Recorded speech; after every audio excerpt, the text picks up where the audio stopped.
Today, we're diving into an ancient text that asks a question so big, it's still echoing in science labs and philosophy classes all over the world. Is any of this actually real? So let's explore this incredible blueprint of reality and see if we can find the architect.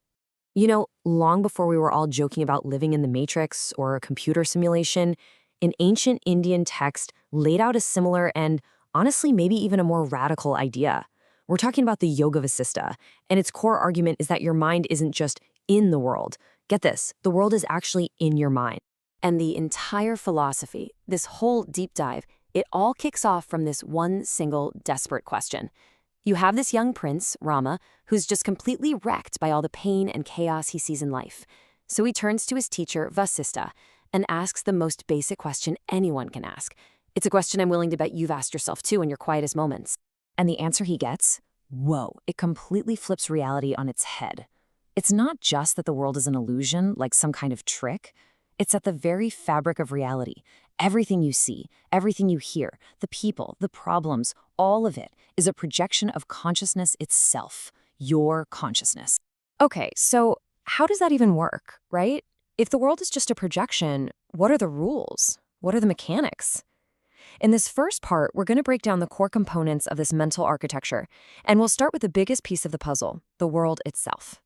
The main metaphor the Yoga Vasistha uses is the dream, and it's brilliant. Just think about it for a second.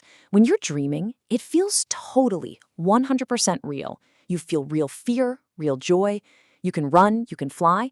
You never, ever question its reality until you wake up. Well, Vasistha's argument is that our waking life works on the exact same principle. And this slide just lays it out so clearly. Over here, you've got a dream that lasts, a few minutes? And over here, you've got a life that lasts for decades. But according to the text, the only real difference between the two is the duration. That's it. The experience of reality inside both states, it feels identical. And here's the kicker. They both end. They're just temporary states of consciousness. So if the world is a dream, then who are we in that dream? Well, the text says the ego is just a simple case of mistaken identity. It's the belief that your entire being is crammed into this physical body and nothing more. The solution isn't to go to war with your ego or try to destroy it. It's much simpler.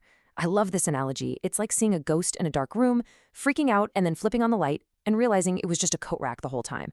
The ghost just vanishes because it was never really there to begin with. It was just a misperception. And this all leads to a conclusion that is just, wow. If you are the dreamer and the world is your dream, then there's no separation between you and the world. You're not some character that was created by a god. You are the consciousness in which this entire cosmic drama is unfolding. The creator and the creation, they're one and the same. Okay, so that is the mind-bending theory. But the Yoga Vasistha isn't just some abstract philosophy to think about. It's meant to be a practical guide. So the big question is, how do you wake up from this dream? Well, the text gives us 4 keys, or as it calls them, 4 gatekeepers to freedom. These are basically the 4 pillars of the practice. First, serenity. That's about finding your inner calm no matter what chaos is swirling around you. Second, inquiry. This is about constantly looking inward, asking, who am I really? Third, contentment, which is all about breaking that endless cycle of wanting the next thing to be happy. And finally, good company. And this one's huge. It means surrounding yourself with people who lift you up on this journey, not drag you back into the noise. Right, this is the classic objection, isn't it? I know what you're thinking. I know what you're thinking. If everything is already written, what's the point of trying? It's a totally valid question, and Vasistha has an answer that sounds surprisingly modern and, honestly, really empowering.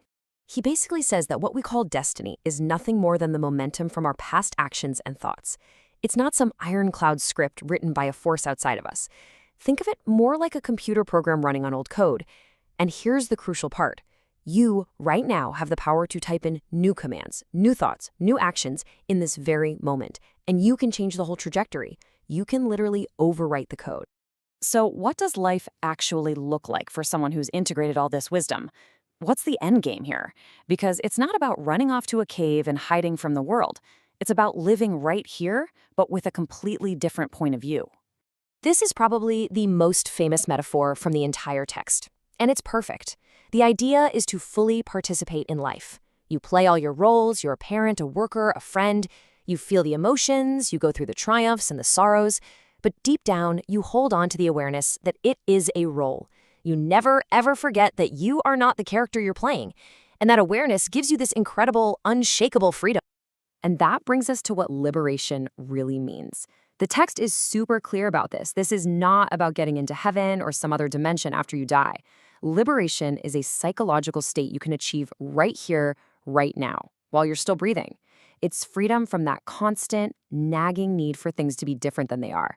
It's just peace right in this moment. So if there's one major takeaway, it's this. The work is always internal. Once you really get that the world you experience is just a reflection of your own mind, you stop wasting all your energy trying to rearrange the reflection in the mirror. Instead, you turn your attention to the source, to your own perception.